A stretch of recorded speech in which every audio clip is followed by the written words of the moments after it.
Hello दोस्तों, स्वागत है हमारे चैनल पर। आप सभी दोस्तों को जय सिया राम, जय हनुमान।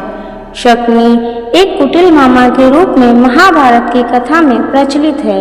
उसकी ही दुष्टता भरी चालों के कारण महाभारत जैसा विनाशकारी युद्ध हुआ और गौरवों का नाश हुआ। अपनी ही बहन के खानदान को खत्म करने की मंशा रखने वाले शकुनी को फिर भी स्वर्ग ही प्राप्त हुई। ऐसा क्यों हुआ और उसके मरने के बाद उसके खतरनाक पासों का क्या हुआ? चलिए जानते हैं आखिर क्यों शकुनी पहुँचे थे स्वर्ग। इसके पीछे भी महाभारत की ही एक कथा है।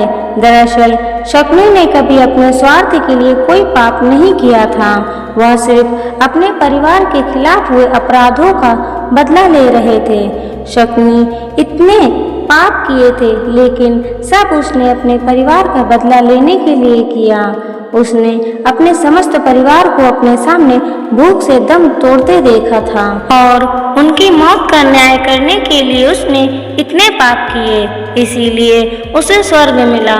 दूसरा कारण यह भी बताया जाता है कि महाभारत युद्ध भूमि पर स्वयं भगवान श्री कृष्ण मौजूद थे और उन्होंने कहा था कि इस युद्ध भूमि में जो कोई भी मृत्यु को प्राप्त होगा, उनकी मौजूदगी के कारण उन्हें स्वर्ग की प्राप्ति होगी। महाभारत में शकुनी के पासों ने विनाशकारी खेल चौसर खेला था, जिसके कारण द्रौपदी के चिरहरण जैसा कलंक हमेशा के लिए धब्बे के रूप में समाज के माथे पर चिपक गया। महाभारत के युद्ध में शकुनी की मृत्यु सहदेव के हाथों से हुई थी। शकुनी के मरने के बाद श्री कृष्ण ने पांडवों को पासों को नष्ट करने के लिए कहा था। महाभारत में धूत कीड़ा यानी शकुनी के पासों के खेल ने इतिहास को द्रौपदी चिरहरण जैसा कलंक दिया। शकुनी के पासे न ही उसके इशारों पर चलते और न ही पांडवों को हर बार हार का मुंह देखना पड़ता। यह शकुनी के पासे ही थे जिसके दम पर शकुनी ने दुर्योधन के साथ मिलकर इतनी बड़ी चाल चली। इन पासों के खेल का नतीजा यह हुआ कि कुरुक्षेत्र के युद्ध भूमि में विनाश ही विनाश हुआ। महाभारत की कथा के अनुसार शकुनी की मृत्यु सहदेव के हाथों हुई। कुरुक्षेत्र की रणभूमि पर सहदेव ने शकुनी को पराजित किया था। अब मन में कई बार सवाल आता है कि शकुनी की मृत्यु के बाद उसके पासे कहाँ गए। आइए जानते हैं महाभारत कथा के आधार पर इस सवाल का जवाब। शकुनी गंधार नरेश सुबल का पुत्र था। शकुनी की बहन गंधारी से धृतराष्ट्र ने जबरन विवाह किया था, क्योंकि राजा सुबल एक नेत्रहीन से अपनी पुत्री का विवाह नहीं करना चाहते थे। अपने साथ अन्याय होता देखकर शकुनी ने कुरु वंश के विनाश की कसम खाई थी। जब शकुनी के पिता ने मरने से पहले कहा था कि उनकी हड्डियों से पासे बनवाकर शकुनी अपने पास रखें, जिससे कि पासे हमेशा शकुनी का मार्गदर्शन कर सके। शकुनी ने राजा सुबल की मृत्यु के बाद ऐसा ही किया जैसा उन्होंने कहा था, लेकिन शकुनी ने छल कपट और अपनी योजनाओं को पूरा करने के लिए पासों का गलत इस्तेमाल करना शुरू कर दिया। जब पांडव राज में अपना अधिकार मांगने लगे तो शकुनी को एक नई चाल सूझी।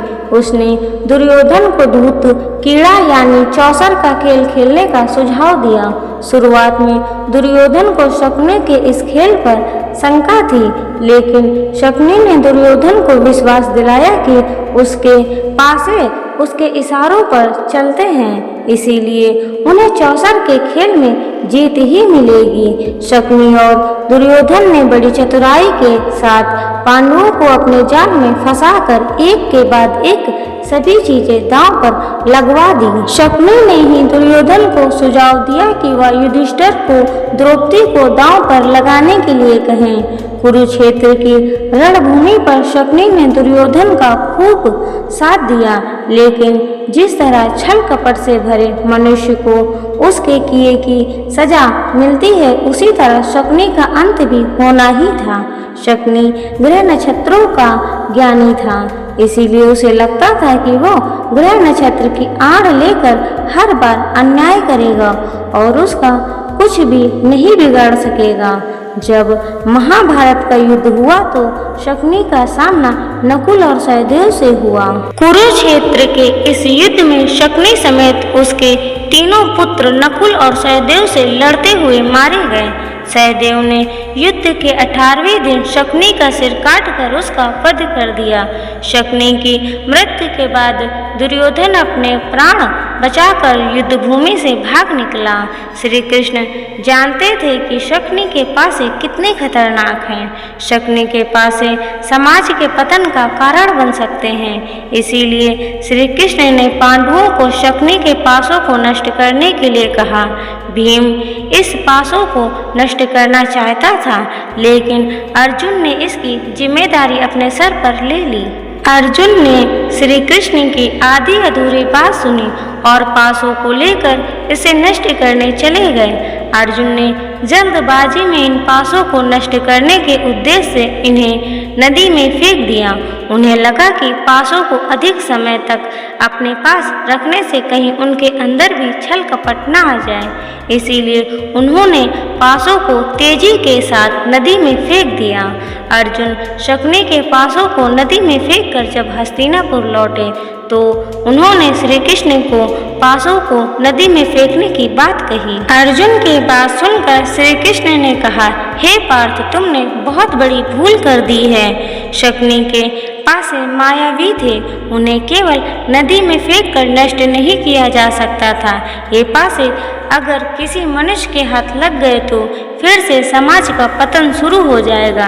माना जाता है कि नदी में बहते हुए ये पासे किसी मनुष्य के हाथ लगे और कलयुग में फिर से जुए का खेल शुरू हो गया। जुए के कारण फिर से दुनिया छल कपट से भर गई और नए नए रूपों में जुए का खेल खेला जाने लगा।